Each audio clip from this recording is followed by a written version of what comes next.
തുംഗഭദ്ര നദി സൗത്ത് ഇന്ത്യയിലെ ഏറ്റവും ഫേമസ് ആയിട്ടുള്ള നദികളിൽ ഒന്നാണ്.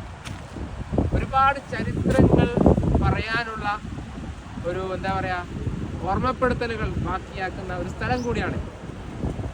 പഴയ ബ്രിഡ്ജാണത്. തുംഗഭദ്ര നദിയിലൂടെയുള്ള പഴയ ഒരു ബ്രിഡ്ജ്, ഒരു പാലം, അതിൻ്റെ അവശേഷിപ്പ് നമുക്ക് അവിടെ കാണാൻ സാധിക്കും. അതുപോലെ തന്നെ കൃഷ്ണദേവരായർ പുരന്ദരദാസൻ എന്നുള്ള ഒരു സംഗീതജ്ഞൻ്റെ പേരിൽ ഒരു മണ്ഡപം അവിടെ ഉണ്ടാക്കി.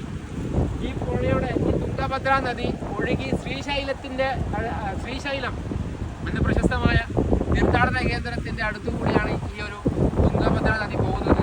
അതുപോലെ തന്നെ രാമായണത്തിലെ പ്രശസ്തമായിട്ടുള്ള ഫേമസ് ആയിട്ടുള്ള കിഷ്കിന്ധ, ഈ നദിയുടെ മറുകരയാണ് കിഷ്കിന്ധ. അപ്പോൾ അങ്ങനെ ഒരുപാട് പ്രത്യേകതകൾ നിറഞ്ഞ ഈ തുംഗഭദ്ര നദിക്കരയിൽ നമ്മൾ എത്തി നിൽക്കുകയാണ്. ഇവിടെ എത്തിയപ്പോൾ ഈ ഒരു വൈബ് ആസ്വദിച്ച് നിൽക്കുമ്പോൾ ഒരു ചായ കുടിക്കാൻ തോന്നി. ഒരു ചായ കുടിക്കട്ടെ.